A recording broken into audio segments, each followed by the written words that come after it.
All right, here we go. What's up, YouTube? This is King Monye here again, once again. I'm the leader and the captain of my destiny, and I will succeed because I believe I will. Right here, we got something very special for y'all, something dear to me. This is my big homie, my brother, and my friend. Thanks for your time, homie. Thanks for you for chopping in. Listen, so what I'm doing is I'm making a series. Okay. And it's gonna be called Bangin, the Making of a Man. Right? And so I said, what better way than to get the G homie here, and you wrote the book. Right. You wrote the book. Yeah. And so this interview, I got three main purposes. Basically, I want to celebrate black fathers, right? Okay. I want to encourage and promote becoming a man, you know, right, and then making that transformation. Everybody can't do it. Everybody, you've done it. You walked through it, and we're gonna give you a chance. And then basically, like always, use this platform to try to end mass incarceration by providing real life experiences, and basically just kicking the real, man, keeping the real and uncut. You know what I'm saying? Right. So without further ado, man, we're gonna get straight into it. Go ahead and tell us who you are, where you're from, and what inspired you to create Bangin, the Making of a Man, the Making of a YG. yeah. Appreciate you, bro. Yeah, you know, for the record, you know what I mean? My Govy, you know what I mean? Since I got a book now. Right. Sure. Bangin, the Making of a YG. My Govy is Jonas, right? Jonas Royster, but in the streets, you know what I mean? Homies and people know me as So Kold. Right. You know what I mean? Up out of that Paradise Hills district, got the set on the back, you know what I mean? Parkside. However, you know what I mean? That's been a journey. Right. You know what I mean? Right. And in that journey, you know what I mean? There was a lot of ups and downs, you know what I'm saying? A lot of decisions made, I've seen a lot of lives lost, you know what I mean, to the prison cell and to the streets, you know what I mean, to death. You know what I mean? And this book was something I always wanted to write. You know what I'm saying? I didn't ever want to really write no book, bro. This wasn't like this wasn't my thing in high school, like be an author, like come on now. However, about 4 years ago, one night, right, it's like New Year's Eve.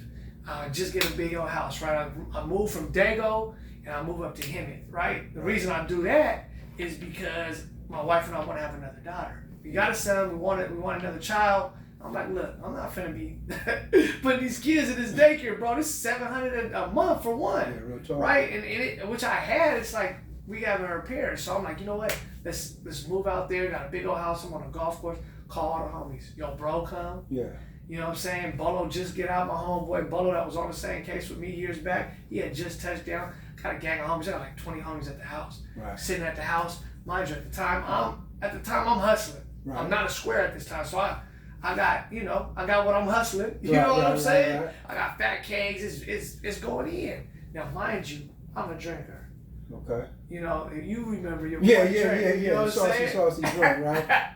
A saucy tone, right? Yeah. So I'm faded as shit, and I'm a professional blackout artist, bro. So I'm a functional blackout artist. So I'm moving around. Everyone think I'm good, sauce, but me, I don't remember shit. All I remember is the next day I wake up, bro. My stomach is hurting, the kidneys is hurting. You know what I mean? Hungover, and I talked to the homie that just got out. I'm like, hey, bro, check this out. I'm like, hey, how'd you like the function? He's like, bro, he's like, this shit's dope. I like your pad. He's like, hey, but he said, you was fucked up, huh? Yeah. I'm like, I don't remember. Why? He's like, is it what you was doing yesterday? You foul, bro. I'm like, what you mean I'm foul?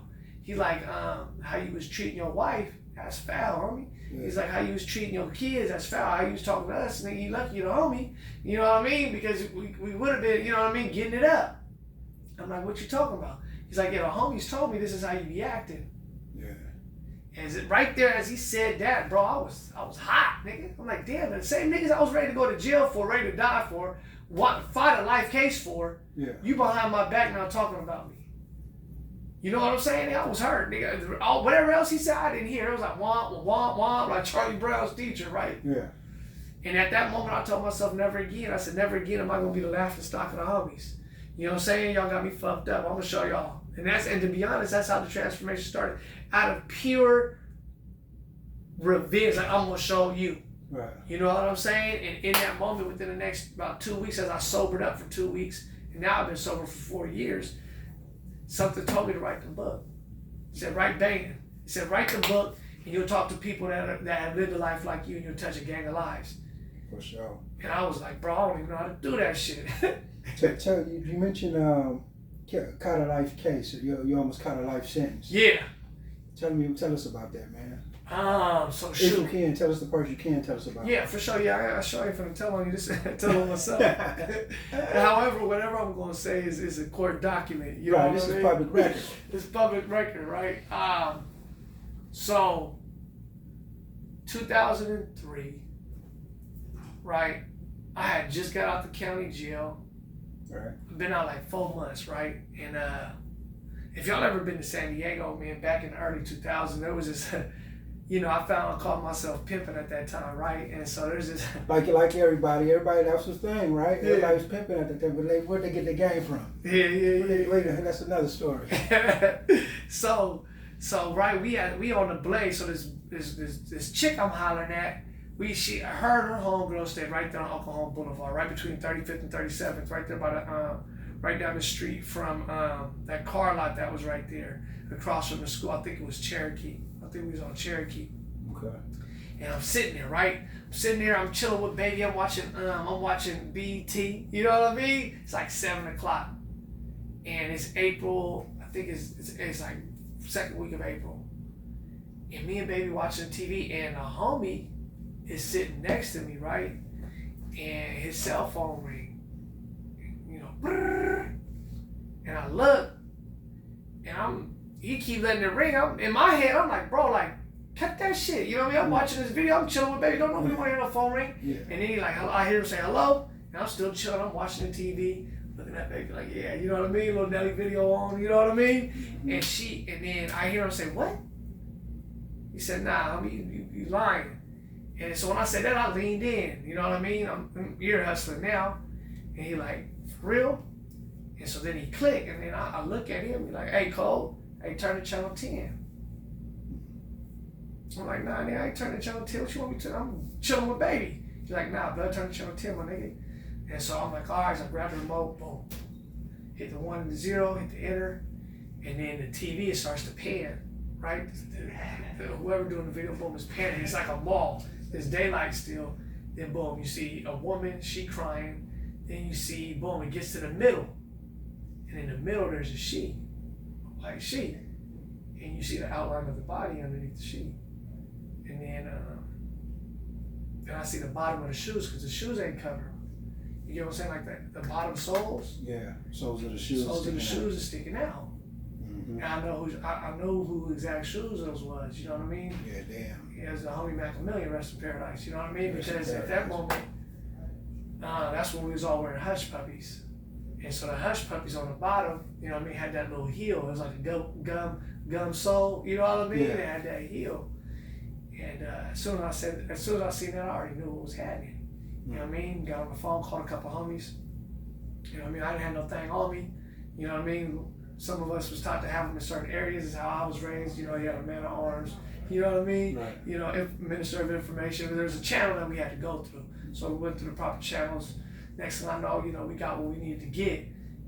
And we need a homie pad. And it's like 2 cars. We smashing, not even smashing, bro. We just driving down University. So if you're in Dago, I leave right there by the YMCA. Right. You know what I mean? On University, we bang the left, we going west. You know what I mean? Trying to get to where we need to get to. And then all of a sudden, coming up 54th, boom, the police. They hop behind the homie that's following me. That fast? That fast, right? Don't nobody know though. So that fast, bro. We only went, what, 3, 4, 5 blocks? Yeah. You know what I'm saying? Boom. They brought the homie. I'm in the rear view. I got the homie next to me. I'm like, oh, they got the homie. He like, all right, keep it cool. Just keep going. So I'm going out and put 2 hands on the wheel now because I know the Babylons is around. Yeah. You know what I mean? You got to square up. Yeah. You got the pistol in the car. You know what I mean? And next thing I know, I'm passing right there by, what's that? Like by Cleveland's Park, right there by the little STD clinic joint. The Parenthood. Yeah. So the police is coming down that hill right there. As I'm passing the green light, I see the police and they lights is on. I'm like, what the fuck? And so boom, now they hop behind me. Now the homie in the front, we got the pistol, you know what I mean? I'm about to go, and then I'm like, fuck, I'll pull over. So as I pull over, there's a canyon on the next of us, right? Yeah. Right in between there, right? There's that little canyon. And then I'm telling the homie, I'm like, hey, bro, get out the car, nigga, jump, nigga, go. He's like, nigga, there's a canyon, I can't run. I'm like, bro, so we arguing. He's like, nah, nigga, I ain't jumping. I'm like, nigga, get out the car, run. He's like, nah. So as we're arguing, I'm finally like, fuck it then, nigga, I'm finna get on. I look up, the police is at the back of my car, like right at the very, like the gas tank area. Mm-hmm. And I turn it on, I'm at a 95 Miro. Get goes, huh? Get goes. Right. 100 miles per hour. Fishtailing, almost hit about 4-5 cars. We get to like University in the 805. We on University, we get to 805 North. We about to get on the 805 North. Boom. It's a red light. I got a swooping oncoming traffic. A truck coming. I dip. Fishtail, hit the guardrail. Bam, catch that joint. You know what I'm saying? Get through the light. Hit off the onto the on-ramp to get on the 805 North. I tell the homie because there's the bushes right there on the off-ramp. Hey, throw it. You know what I mean? Throw the thing. Get it off. Now, mind you, my whole bumper now is dragging as we driving. Ghetto Bird is now coming. There's a gang of Babylons. I hear them. But we ain't got no WAP. You know what I'm saying? The WAP gone. So I'm like, okay, get to the next thing. It's El Cajon Boulevard. Yeah. You know what I mean? The next exit. I pull over in that little Mexican store right there where the Wells Fargo is. Yeah.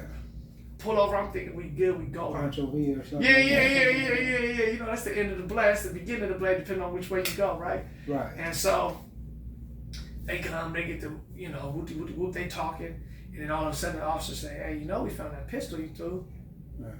Right? I'm like, what? Yeah, like, uh-oh. And I'm like, nah. And so long story short, though, they let the homie go. They locked me up for probation violation. They don't even charge me with the thing. They're like, you know what, you on felony evading, we gonna lock you up. You ain't got no more county credit, shoot me to the pen. Okay. Shoot to the pen. By the time I get in there, do about a year in the pen, then they rebook your boy when he get out. Oh, is that right? I get out, I go see my parole officer. Yeah. Right? Go in there. I knew I shouldn't have went. One of the homies like, your name's in the investigation. I'm like, man, you tripping. They wouldn't have let me out the pen. They would have rebooked me. You know how I go. You go to R&R, they gonna rebook you. You ain't even, you going straight back down. You know what I mean? They had let me out, so I'm like, y'all tripping. I go in there, and it's a little weird, you know. It normally don't take 20 minutes to see OPO. You know what I mean? Mm-hmm. So it's like 18 minutes. I'm looking at the clock now. I'm getting a little nervous. So I get up. I get up, right? And boom, they open the door. ODO. He like, look, I'm not your parole officer today. You know what I mean? I'm off-duty officer today. Come back here. We'll take some pictures. Mr. Royster, come here. We'll be real fast. Take your shirt off. So I'm like, all right, cool. Go in here. Take my shirt off. Take my pictures. Boom. Turn to the right. Take my pictures. Boom. Turn to the left. Turn my back. Get all the flicks. Yeah. You're like, okay, Mr. Royster, you did good. Look, we'll go to my office. We'll get you in here 5-10 minutes to get out. You come back in a week to see your real parole officer. I'm like, okay, bet. Soon as we've been out the door, boom. Throw me against the door. Officer on my right, officer on my left, officer on my arm, another one on my other leg. That's how you know they what do I it. mean? Yeah. You know how they do it, and then they smash my faces against the wall with their forearm talking about you under arrest for conspiracy to commit murder. So bam, right there, under arrest for conspiracy to commit murder. What was you thinking? Right there. It's over. It's a wrap, Jack. Right. I thought it was over. I'm like, okay, so it's over. I've always had committed myself to the set. Right. And I understood at a young age that it was either life in prison or death. One of them, huh? One of them. Yeah. That's the only way you can be able to, in my opinion, for me to survive out here is to understand that outcome. Because when you don't understand that outcome, when you get pressed for time, that's when you start telling it. Say that. You get what I'm saying? So I knew it. However, I was saddened because I had just seen my mom the day before when I got out, before I seen my parole officer, and she told me, she said, son, check this out. If you ever get locked up again, don't expect me to ever write you a letter. Don't expect me to send you a birthday card. Do not call me. Do not do nothing. I do not want to be associated with you. And so when that happens, bro, I'm like, it's over, and I don't ever get to talk to my mom again. Yeah, so now you locked up. You facing all this time.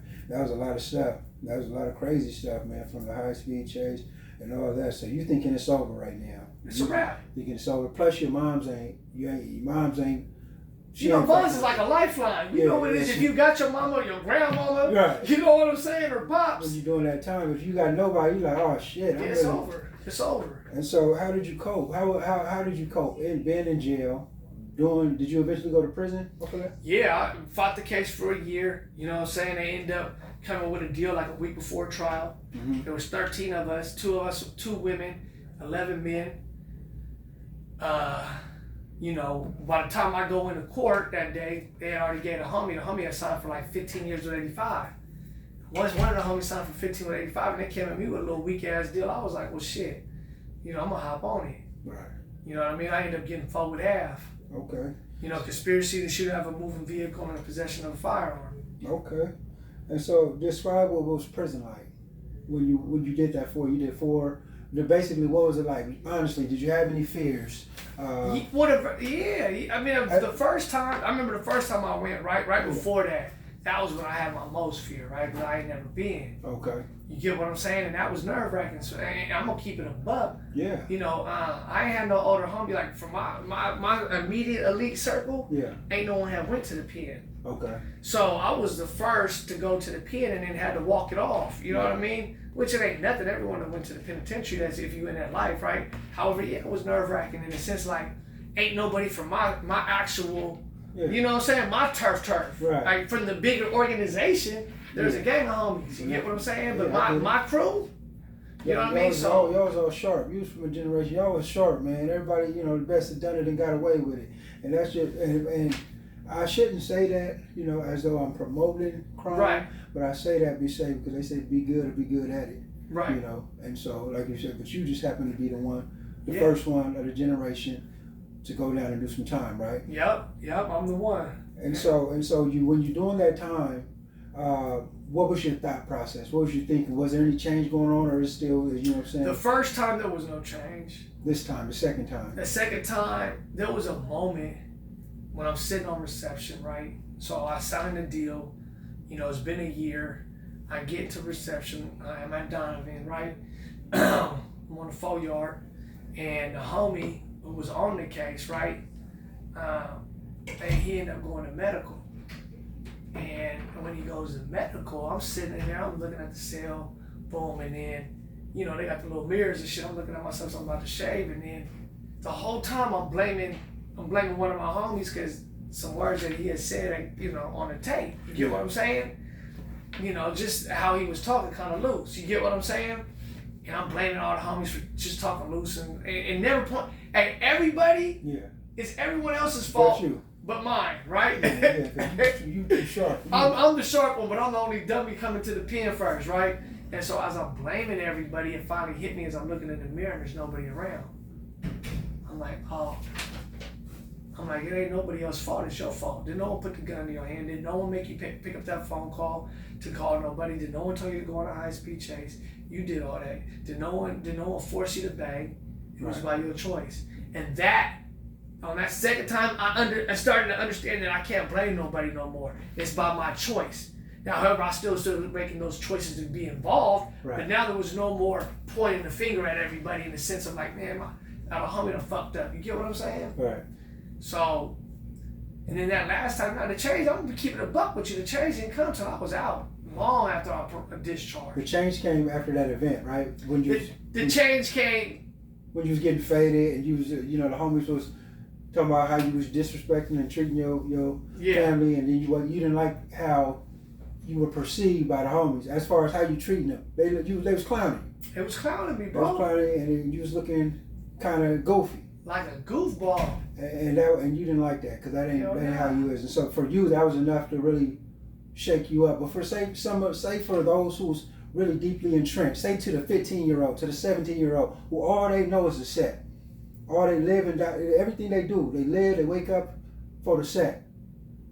Put your mind back in that mentality. Right. To that 15-year-old who just been put on, all he do is love the set.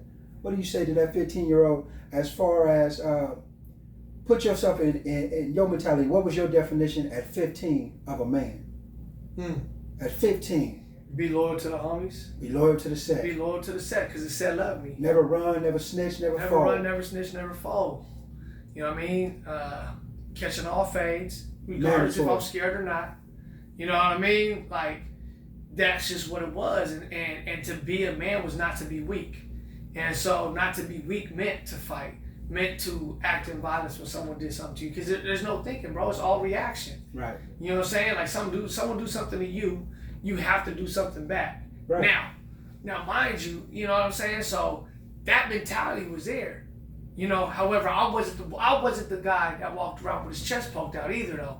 You know, you got, now that I have time to look at life, I understand where my role at as I was banging. You know, I wasn't the bravado. You got some homies that's running around here. You know, we all got you gotta know your role, bro. Yeah. You know what I'm saying? Like, there's I want to be famous. My name wants to ring in the street. Yeah, I'm gonna cause trouble wherever I go. Yeah. Right? Yeah, you got the one who make money, the player or whatever.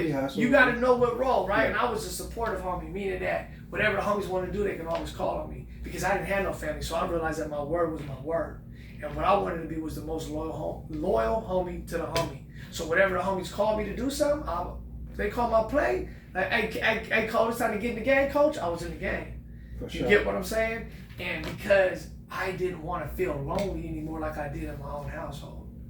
And so you talk about that a lot in your book, as far as a little bit, you know, I read the book, great book, but you talk about, you know, just growing up in a household where the dad was kind of there but not there, where basically it was just the mother. And so the kid, Deshaun, yes. Deshaun runs, so basically he turns to the streets. Yep. Turns to the streets and he finds support through his homies and stuff like that. So is that kind of that's a story we all can relate to, right?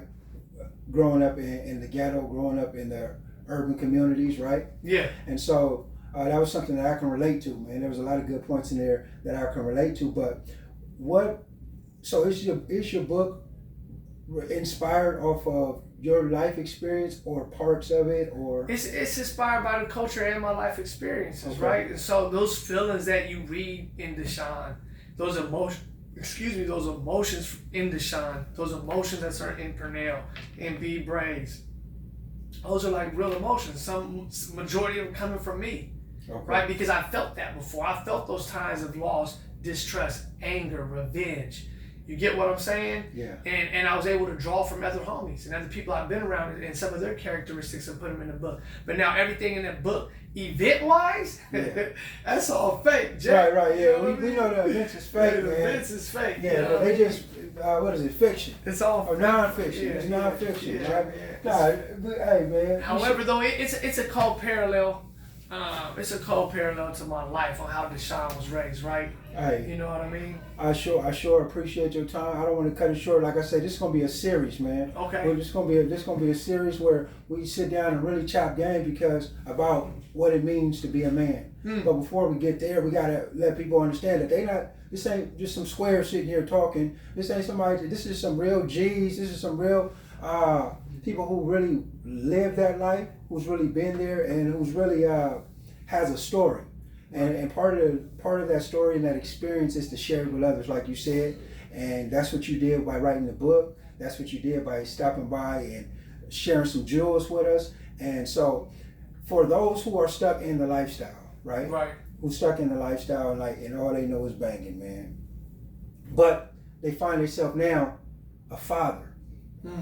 You know, they find themselves now having to provide for somebody, right? They find themselves now having to consider being responsible. Right. They find themselves now having to show love or emotions that they always was taught to hide or you know, so it gets deep. I want to dive into all these things, right? How do we do it? Just real briefly, like what is something that you can give to us that will maybe help that man be a better father? You know, he's into banging. That's the set is his lifestyle. But now he finds himself becoming a father. And I'll say this, we don't need black men locked up, because when they're locked up, they leave the family exposed to somebody else to raise them and somebody else to indoctrinate them, right, with their different values or whatever it is. And so the most important thing that I've realized is that it's important that we as fathers, as black men, be present, no matter what. And so, but how? How do you remain present when your loyalties is to the set? But now you're in a position where you got to take care of a child. What would you say? Man, that's a heavy question. Yeah. They're gonna have to look at it. What's more important? Is the set more important that you done gave your life to? regardless if it's 10 years, 5 years, or 20 years, or 30 years, or is your son or daughter more important? And that's something they're gonna have to ask themselves. You get what I'm saying? And you're gonna have, when you find that answer, then go all in like you did for the set.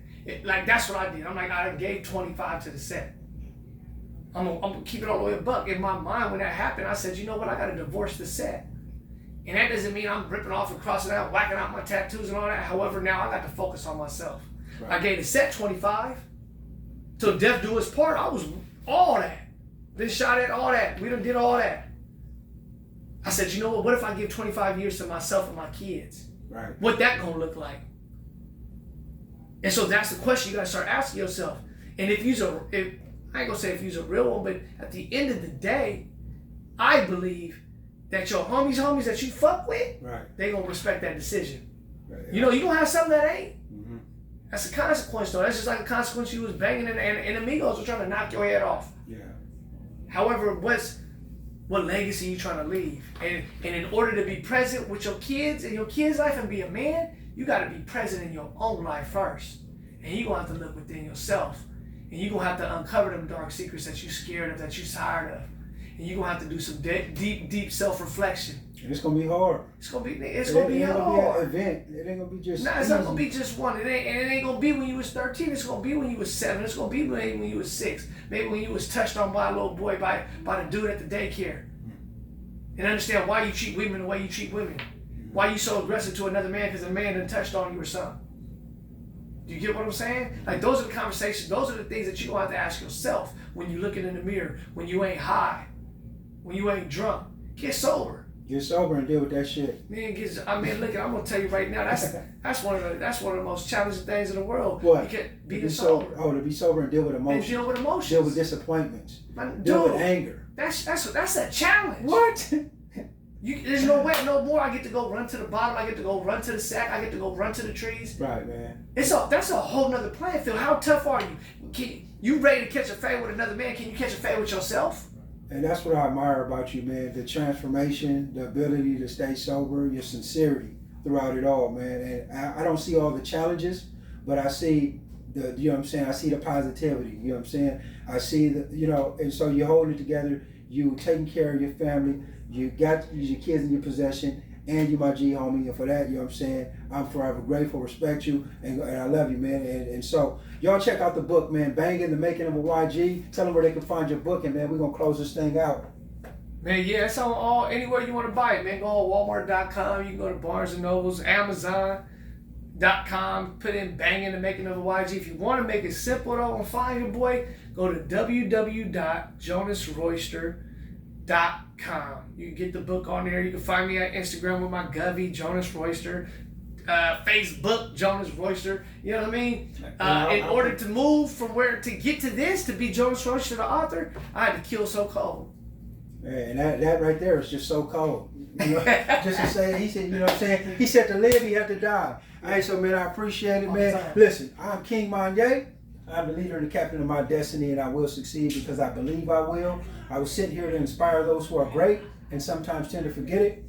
If you like what you hear, make sure you give me a thumbs up. Make sure you like, subscribe, and share. Become part of the Monye tribe. I'm going to leave the link somewhere down here in the description. But I appreciate y'all for joining in. I appreciate your time. I'm outros.